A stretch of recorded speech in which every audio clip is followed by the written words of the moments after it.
بسم اللہ الرحمن الرحیم۔ اس لاک ڈاؤن میں عید کی نماز سے متعلق 4 ضروری باتیں ہیں۔ نمبر 1، عید کی نماز ہم کہاں ادا کر سکتے ہیں۔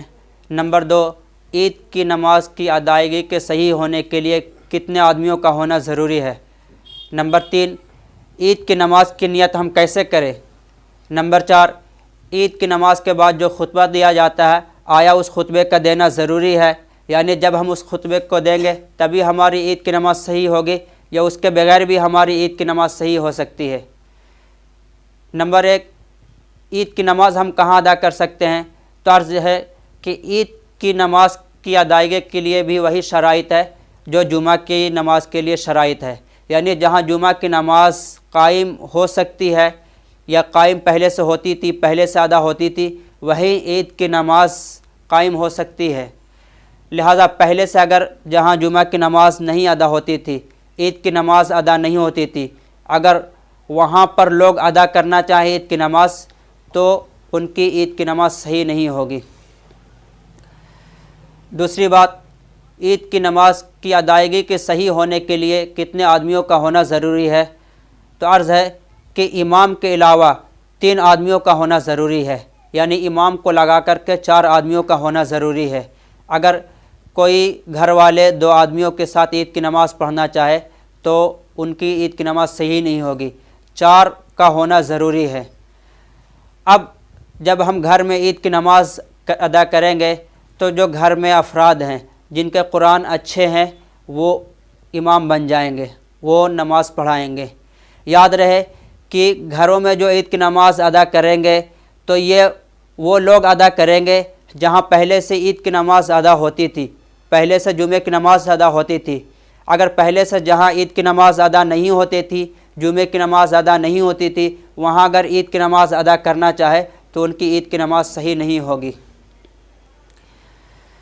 تیسری بات کہ عید کی نماز کی ہم نیت کیسے کریں، تو دیکھیے نیت جو نام ہے وہ دل کے ارادے کا نام ہے، زبان سے کہنا ضروری نہیں ہے۔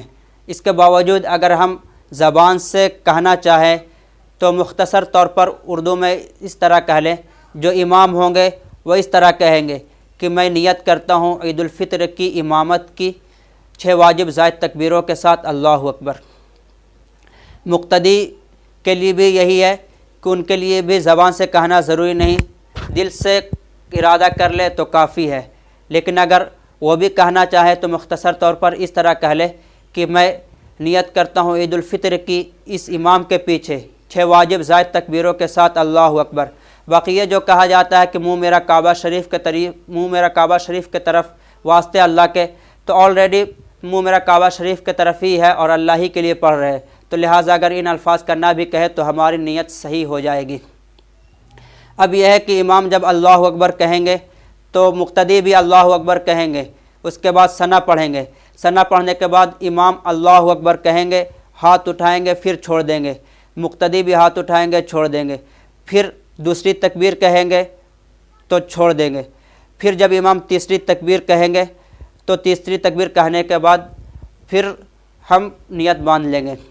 اس کے بعد امام اعوذ باللہ بسم اللہ کے بعد الحمدللہ پڑھیں گے، پھر کوئی سورت پڑھیں گے، اس کے بعد رکوع میں چلے جائیں گے، جیسے نماز پڑھتے ہیں ویسے ہی نماز پڑھیں گے۔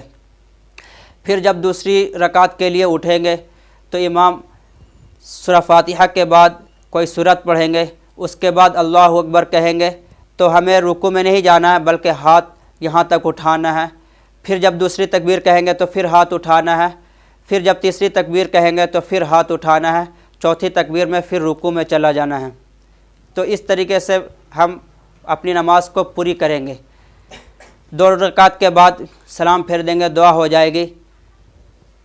چوتھی بات کہ عید الفطر کی نماز کے بعد جو خطبہ دیا جاتا ہے آیا اس خطبے کا دینا ضروری ہے، یعنی جب ہم دیں گے تبھی ہماری نماز صحیح ہوگی یا اس کے بغیر بھی نماز صحیح ہو سکتی ہے۔ تو عرض ہے کہ عید کی نماز کے بعد جو خطبہ دیا جاتا ہے وہ خطبہ دینا فرض نہیں ہے بلکہ سنت ہے۔ تو جو گھر کے افراد امام بنے ہیں اگر ان کو خطبہ یاد ہو تو بہت اچھی بات ہے، دے لے، اگر نہ یاد ہو تو پھر بھی نماز ادا ہو جائے گی، صحیح ہو جائے گی۔ اس کے باوجود بھی اگر ہم خطبہ دینا چاہیں اور خطبہ یاد بھی نہ ہو تو اعوذ باللہ بسم اللہ پڑھ کر کے 3 مرتبہ سورہ فاتحہ پڑھ لیں، 3 مرتبہ درود شریف پڑھ لیں، پھر کوئی سورت پڑھ لیں، اس کے بعد بیٹھ جائیں۔ تھوڑی دیر بیٹھنے کے بعد پھر اٹھیں تو پھر اعوذ باللہ بسم اللہ پڑھ کر کے 3 مرتبہ سورہ فاتحہ پڑھ لیں، 3 مرتبہ درود شریف پڑھ لیں، پھر 3 مرتبہ کوئی چھوٹی سورت جیسے سورہ اخلاص ہے اس کو پڑھ لیں اور پھر بیٹھ جائے۔ تو اس طریقے سے ہماری عید کی نماز ادا ہو جائے گی۔ یاد رہے کہ عید کی نماز وہیں صحیح ہوگی جہاں پہلے سے صحیح ہوتی تھی، یا پہلے سے جہاں جمعہ کی نماز قائم ہوتی تھی۔ لہٰذا ایسے گاؤں یا دیہات میں جہاں پہلے سے جمعہ کی نماز نہیں ادا ہوتی تھی، عید کی نماز نہیں ادا ہوتی تھی، اگر ایسے گاؤں یا دیہات میں لوگ عید کی نماز ادا کرنا چاہے، پڑھنا چاہے تو نہیں پڑھ سکتے ہیں، ان کی عید کی نماز صحیح نہیں ہوگی۔ ایسے حضرات کے لیے عرض ہے کہ وہ چاشت کے وقت میں 4 رکعت نفل نماز پڑھیں، 2 رکعت کی نیت کریں۔ یاد رہے یہ نفل نماز عید کی نماز کا بدل نہیں ہے، بلکہ یہ نفل نماز ہے اور یہ مستحب ہے۔ آخر میں آپ حضرات سے درخواست ہے کہ گھروں میں رہیں، اللہ تعالیٰ سے دعا کرے کہ اللہ تعالیٰ اس کرونا وائرس وبا سے ہم سبھی کی حفاظت فرمائے، ہمارے ملک کی حفاظت فرمائے، پوری دنیا کی حفاظت فرمائے۔ زندگی رہی تو پھر ملاقات ہوگی نیکسٹ ویڈیو میں انشاءاللہ، تب تک کے لیے والسلام۔